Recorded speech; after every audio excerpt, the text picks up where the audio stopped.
Assalamualaikum warahmatullahi wabarakatuh. Alhamdulillahirabbil alamin. Wassalatu wassalamu ala asrofil anbiya'i wal mursalin wa ala alihi wa sahbihi rasulillahi ajma'in. Asyhadu an la ilaha illallah wahdahu la syarikalah wa asyhadu anna Muhammadan abduhu wa rasuluhu la nabiyya ba'da. Qala Allah ta'ala fi kitabil karim, a'udzubillahi minasyaitonir rajim. Bismillahirrahmanirrahim. Wasari'u ila maghfiratin min rabbikum wa jannatin 'arduha as-samawati wal ardh mu'iddat lil muttaqin alladzina yunfikuna fis sarra'i wad dharra'i wal kazimin al ghaiz wal 'afina 'anil nas wallahu yuhibbul muhsinin walladzina idza fa'alu fahisatan aw zalamu anfusahum zakarullah fastaghfiru li dzunubihim wa may yaghfiru dzunuba illa Allah walam yusiru ala ma fa'alu wa hum ya'lamun ulaika jazaohum maghfiratun min rabbihim wa jannatun tajri min tahtihal anhar khalidina fiha wa ni'ma ajrul 'amilin. Shadaqallahul azim. Bapak Ibu sekalian sidang jamaah subuh rahimakumullah, kita bersyukur pada Allah Subhanahu wa taala. Pagi ini kita bertemu kembali setelah hampir 10 hari kita tidak melaksanakan kajian subuh. Mudah-mudahan ini bisa kita laksanakan terus. Kalau tidak ketiap hari, kok sekali 2 hari atau sekali 3 hari ya. Sehingga kita tetap bisa melaksanakan thalibul ilmi. Kenapa? Karena thalibul ilmi itu faridatun ala kulli muslim wa muslimatin. Kalau untuk ilmu itu wajib hukumnya bagi muslim laki-laki dan muslim perempuan. Sampai kapan itu? Utlubul ilma minal mahdi ilal lahdi. Tuntutlah ilmu itu dari buayan sampai mati. Jadi ketika kita mati, ketika itulah kita berhenti menuntut ilmu itu. Bapak dan Ibu sekalian, pagi ini kita baca ayat Allah Subhanahu wa taala dalam surat Ali Imran ayat 133 sampai 136. Allah menyuruh kita wasari'u, bersegeralah kalian. Jadi Allah menyuruh kita bersegera. Bersegera untuk apa? Ila maghfiratin mir rabbikum, ya, menuju kepada ampunan dari Tuhan kalian. Jadi artinya Bapak dan Ibu sekalian, ketika kita disuruh oleh Allah Subhanahu wa taala bersegeralah kepada ampunan Tuhan kalian, artinya adalah bahwasanya kita manusia ini adalah orang yang senantiasa berbuat salah, orang yang senantiasa berbuat dosa. Maka namanya manusia itu nisyan, insan, nisyan, sama maknanya, artinya lupa. Jadi manusia aku orang yang pelupa. Jadi kalau orang yang pelupa, acuh buat dosa. Oleh karena itu kita disuruh oleh Allah Subhanahu wa taala ila maghfiratin mir rabbikum, bersegera menuju ampunan Tuhan. Kalau wala lupa itu mungkin acuk kita berbuat dosa. Ketika kita sering berbuat dosa, maka obat untuk berbuat dosa itu hanya minta ampun kepada Allah Subhanahu wa taala. Itu satu maknanya. Yang kedua maknanya adalah ketika Allah menyuruh kita ila maghfiratin mir rabbikum, wahai kaum muslimin, pergilah kalian, janganlah kalian berbuat salah juga lagi. Itu maknanya. Jadi Bapak dan Ibu sekalian, kita disuruh oleh Allah jangan pernah berbuat, bertindak, berlaku di luar apa yang diperintahkan oleh Allah Subhanahu wa taala. Itu maknanya. Ya, di samping satu gitu orang yang berbuat dosa, kita minta ampun kepada Allah. Di satu sisi yang lain maknanya adalah kita diminta oleh Allah untuk tidak berbuat dosa. Jadi ila maghfiratin mir rabbikum itu, hai kaum muslimin, hai manusia, jalankanlah syariat Allah Subhanahu wa taala. Itu yang kecil Allah Subhanahu wa taala. Nah, ketika kita bercerita tentang melaksanakan syariat Allah Subhanahu wa taala, di bagian apa saja kita laksanakan syariat Allah? Jadi seluruh level kehidupan kita. Jadi syariat Allah Subhanahu wa taala itu ada yang berkaitan dengan urusan individu kita, ada yang berkaitan dengan urusan keluarga kita, ada yang berkaitan dengan urusan masyarakat kita, bahkan ada yang berkaitan dengan urusan bernegara kita. Itu diatur oleh Allah Subhanahu wa taala. Jangan seperti yang dipahami oleh orang hari ini, bahwa yang namanya agama itu hanya mengatur urusan individu saja. Bagaimana kita pribadi berhubungan dengan Allah, bukan hanya itu. Kenapa? Bagi cepa ucuk utang ada hablum minallah wa hablum minan nas. Jadi hubungan kita dengan Allah diatur oleh Allah. Allah yang menentukan, Allah yang mengatur. Cara berhubungan itu Allah yang atur. Wa hablum minan nas, hubungan kita sama manusia bukan kita pula yang atur, Allah yang atur. Cara kita berhubungan sama kita apa? So kalau kita yang ngatur hubungan kita sesama kita pasti, aku dipastikan kita mencari keuntungan dari hubungan itu. Ya, jadi kalau kau sama awak cerita kau melaksanakan sesuatu pasti terniat atau terbersit kita akan mencari keuntungan dari hubungan itu. Ya, makanya dalam kehidupan hari ini kita perhatikan ketika orang bersepakat, dalam bersepakat itu bersepakat.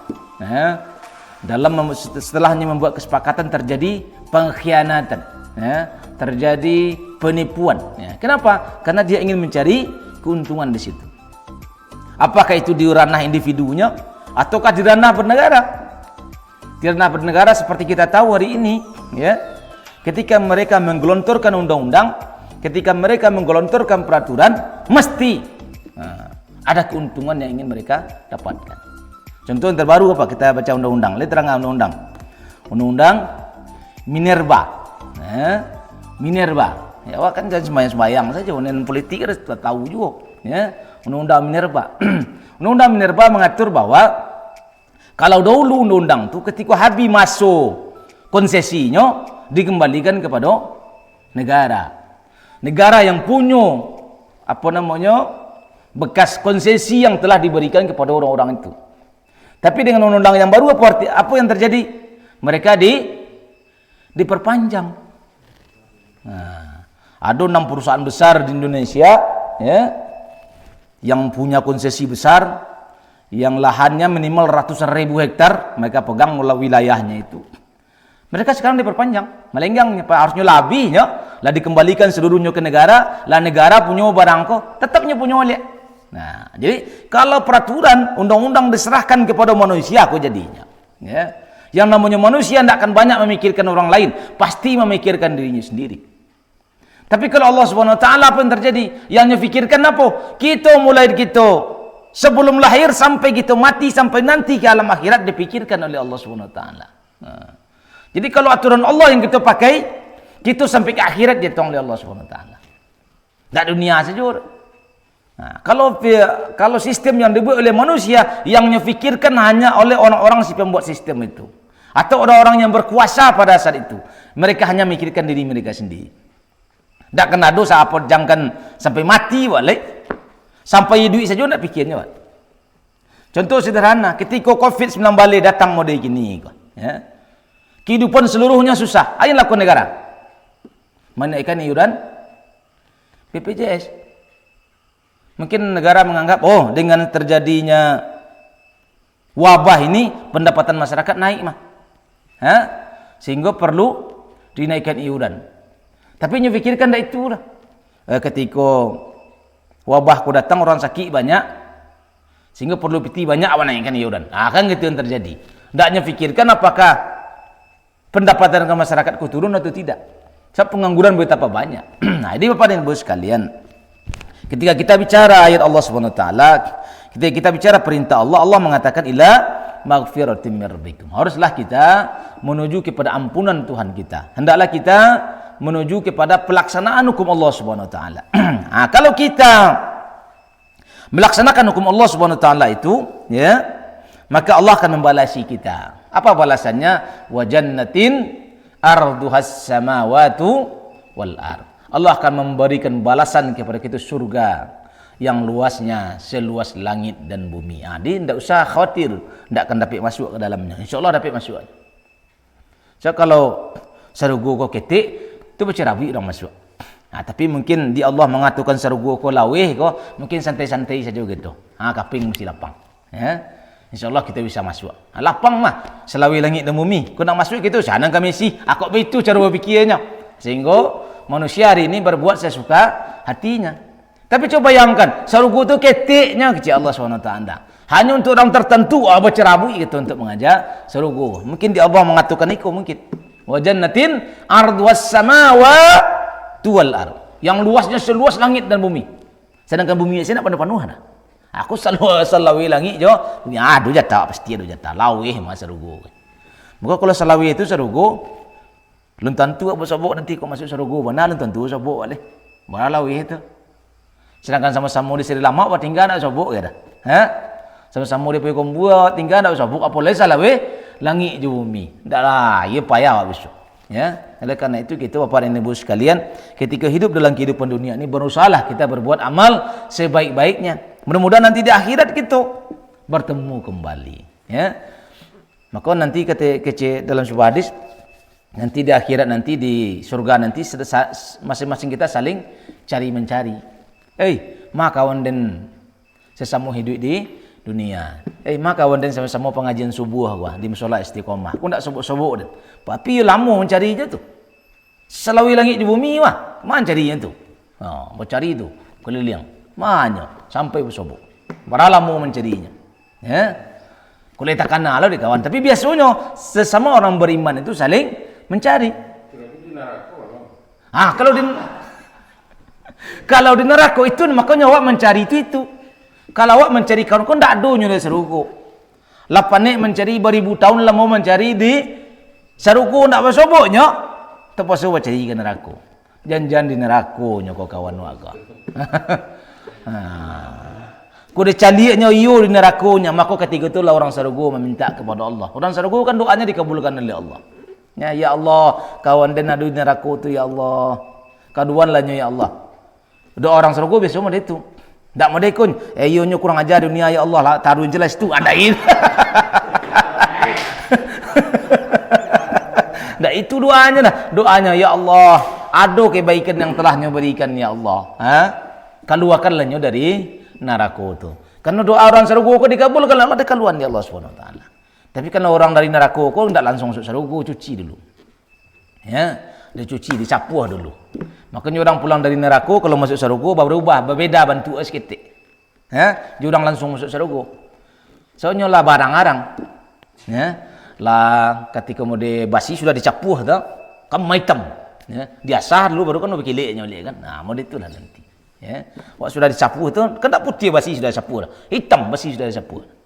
Diasahnya baru nampak kilik di balik. Nah, hitam tu. Mode itu nanti kalau kita sempat masuk neraka, maka kita berdoa kepada Allah Subhanahu wa taala supaya kita jangan masuk neraka. Kenapa? Karena ketika kita berusaha dalam kehidupan kita sehari-hari minta ampun kepada Allah Subhanahu wa taala, maka Allah akan memberikan balasan kepada kita. Apa balasannya? Allah Subhanahu wa taala mengatakan ulaika jazaohum maghfiratum mir rabbihim. Allah akan membalasi mereka, ya. Dengan apa dibalasi oleh Allah? Ampunan dari Tuhan mereka. Jadi kalau kita minta ampun kepada Allah, berusaha berjalan di jalan Allah Subhanahu wa taala, diusahakan sekuat kemampuan kita, maka akan dibalasi oleh Allah. Apa balasan oleh Allah? Ulaika jazaohum maghfiratum mir rabbihim. Mereka adalah orang-orang yang mendapat ampunan dari Tuhan mereka, ya. Wa jannatun tajri min tahtiha an-nahar, dan mereka akan dimasukkan ke dalam surga yang mengalir di bawahnya sungai, ya. Khalidina fiha, mereka kekal di dalamnya. Jadi kalau lah masuk ke surga ndak akan keluar dah. Begitu. Ya, kekalnya di dalam surga. Wa ni'ma ajrul amilin, itu sebaik-baiknya nikmat yang diberikan oleh Allah Subhanahu wa taala. Ada artinya ketika kita hidup di dunia ndak mungkin kita ndak salah. Ndak mungkin kita ndak berbuat dosa. Tapi bagaimana kita dalam kehidupan ini berusaha dengan segala kemampuan kita untuk menghindar dari dosa itu. Karena Allah lah menjamin kita pasti berbuat salah. Apa kata Allah? Ya, wallazina iza fa'alu, dan orang-orang yang jika mereka berbuat fahishatan, kenistaan. Fahisyatu kenistaan. Nista itu lebih buruk daripada yang buruk. Betul. Ya, fahishatan, ya. Au zalamu anfusahum, ataunya berbuat zalim kepada diri mereka sendiri. Zakarullah, dia ingat kepada Allah Subhanahu wa taala. Jadi kalau wala buat salah, buat buruk, berdosa, ya, maka kita ingat kepada Allah. Fastaghfaru li dzunubihim, minta ampun kepada Tuhan mereka. Jadi kalau lagi tekan ada buat dosa, minta ampun kepada Tuhan. Astaghfirullahalazim. Astaghfirullahalazim. Astaghfirullahalazim. Itu harus senantiasa kita baca. Sudah sembahyang tu, minimal tu 3 kita baca tu. Astaghfirullahalazim. Astaghfirullahalazim. Astaghfirullah. Atau enggak panjang, astaghfirullahalazim wa atubu ilaik. Astaghfirullahalazim wa atubu ilaik. Astaghfirullahalazim wa atubu. Ya Allah, aku minta ampun kepada Engkau dan aku bertobat kepada Engkau. Nah, la haula wala quwata illa billahil aliyyil azim. Banyak ya bacalah, ya, tentang bagaimana tata cara berzikir, ya. Kalau Rasulullah saja membaca itu minimal 70 kali sehari. Astaghfirullahalazim itu. Itu orang yang dijamin masuk surga. Awak entah dijamin tidak, Enggak nampak bayangannya dah. Kan gitu. Pi Rasulullah dalam saruku enggak ada minta ampun kepada Allah. Itu. Ya, minta ampunlah kita kepada Allah. Jadi kalau kita berbuat salah, berbuat dosa, berbuat zalim pada diri sendiri, ingat kepada Allah, fastaghfiru li dzunubi, minta ampun kepada Allah. Maka Allah mengatakan wa may yaghfiruz dzunuba. Siapa yang bisa mengampuni dosa? Ya, illallah, kecuali hanya Allah. Memang hanya Allah yang bisa mengampuni dosa. Maka jangan minta ampun ke orang lain, tak boleh dah. Minta ampun tu hanya kepada Allah Subhanahu wa taala. Kemudian walam yusirru ala ma fa'alu wa hum ya'lamun, dan mereka berusaha untuk tidak mengulanginya. Ini kuncinya di sini. Jadi kau buat dosa, berbuat salah, walam yusirru ala ma fa'alu, dan kita tidak berusaha untuk tidak mengulanginya. Jangan tobat sambil lado. Banyak memang itulah ni kondisi di banyak itu. Aku diingat kini. Indah. Kira iyo jo. Iyo kira indah. Kan tu payah tak, itu tak bisa. Ya, maka dalam kehidupan kau harus na iyo, na indah. Nah, maka doanya Allahumma zuqna, Allah apa doa syukur ni? Allahumma ighfir lana. Dah itu dah. Ya Allah, tunjukkan kepada Allahumma arinal haqqa warzuqna tibaa. Nah, itu. Ya Allah, tunjukkanlah kepadaku yang benar itu benar, warzuqna tibaa, dan berikan aku petunjuk untuk bisa aku mengikutinya. Wa arinal batila warzuqna jatinaba, dan berikanlah aku kekuatan untuk menjauhinya. Jangan waklah hak lah jalle, tapi ok karajuan. Yang batil lah jalle, yang hak lah jalle kita tinggal. Yang batil lah jalle kita karajuan, jangan gitu. Maka kalau jalle hak minta petunjuk, ya Allah tunjukkan benar kepadaku benar, berikan aku kekuatan untuk mengerajuannya. Ya Allah tunjukkan kepadaku yang batil itu batil, berikan aku kekuatan untuk meninggalkannya. Tapi hatiku kan kadang bolak-balik. Maka doanya adalah ya muqallibal qulub, hai yang membolak-balikkan hati. Siapa yang bolak-balikkan hati? Allah Subhanahu wa taala. Sabbit qalbi ala dinik, tetapkanlah hatiku di dalam agamamu. Kadang wak sedang elok-elok wak kira membalik awak ke bawah. Aduh juga tu. Siap awak gini wak, orang rajin beribadah, tiba-tiba di akhir hayat kita just membalik, tu nak kacau ni. Itu disebut dengan su'ul khatimah, saburuk-buruk di akhirnya. Tapi ada juga orang berjalan buruk, tiba-tiba dia balik di akhir hayatnya menjadi elok, husnul khatimah. Tapi jarang itunya. Sedangkan elok akan jalan tentu elok di akhir balik. Apalagi kalau buruk kita lakukan. Aku lakulah kerjaan baik. Ya, mudah-mudahan gitu di akhir husnul khatimah. Oleh kerana itu Bapak dan Ibu sekalian, itu kaji kita pada pagi hari ini. Mari kita berusaha minta ampun kepada Allah Subhanahu wa taala, memperbanyak istighfar, astaghfirullahalazim wa atubu ilaih, dan kita minta taubat kepada Allah. Mudah-mudahan Allah Subhanahu wa taala membalasi taubat kita, membalasi minta ampun kita dengan diterimanya ampunan dari Tuhan kita, dari Allah Subhanahu wa taala, dan kita ditempatkan oleh Allah di dalam surganya. Baik Bapak dan Ibu sekalian, itu kaji kita pada pagi hari ini. Mudah-mudahan ada manfaatnya. Wabillahi taufiq wal hidayah. Wassalamualaikum warahmatullahi wabarakatuh. Waalaikumsalam.